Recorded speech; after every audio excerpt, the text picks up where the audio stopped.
A woman's power. It's a scary term, even though women have finally become an essential part of pop culture. They are on the top of music billboards, breaking box office records, getting awards, playing CEOs or even superheroes, stand-up comics, and romantic leads. To the untrained eye, it would seem as if we've made it.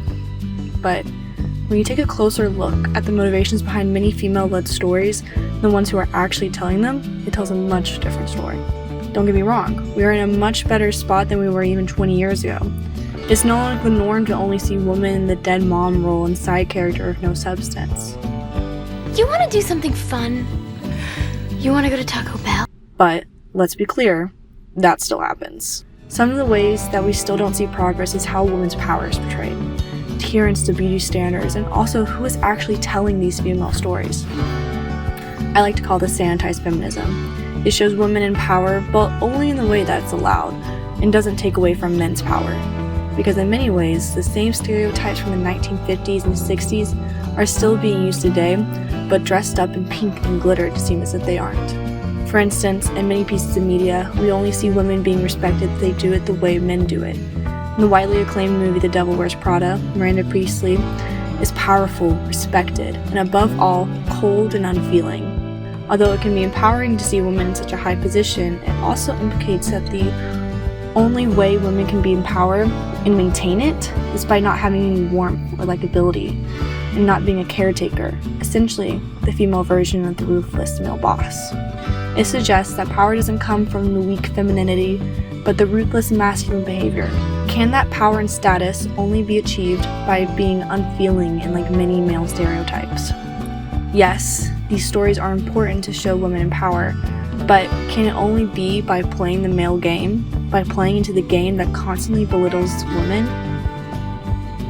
Another way that female representation is neglected today is only showing stories of able-bodied, straight, white, thin, stereotypically beautiful women. While men may come in all shapes and sizes and it doesn't subtract from their power, it's not the same case as women. In order to get a seat at the table, you must first pass the test on whether you meet the beauty standard. Another example is the typical beauty makeover. Only when that makeover happens do people truly see the woman for who she is and can be lovable. For instance, in the comedy Mean Girls, Katie Heron was only taken seriously after her makeover, and the plastics rule the school because of their looks. Although the film critiques beauty culture, it still centers the attractive girls and frames power through their appearance, while less conventionally attractive girls, like Janice, are portrayed as outsiders. Mainstream media still constantly frames a woman's power and value as whether she is beautiful. Although all of the media pieces mentioned sometimes try to frame the journey or search for beauty as empowering, it often doesn't, and leaves women feeling less than after striving for impossible beauty standards. But how can we fix this? According to a study done by the Center for the Study of Women in Television and Film at San Diego State University, women are staggeringly underrepresented behind the scenes.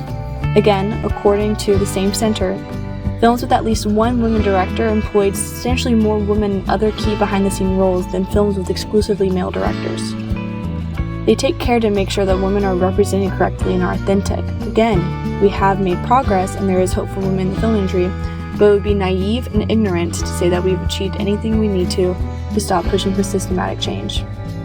Really what women need is just the job. Just give them the freaking job. Women's role in the film industry will be improved when more women are behind the camera and can prevent the same stereotypes from being shown over and over again, and instead give real, heartfelt stories.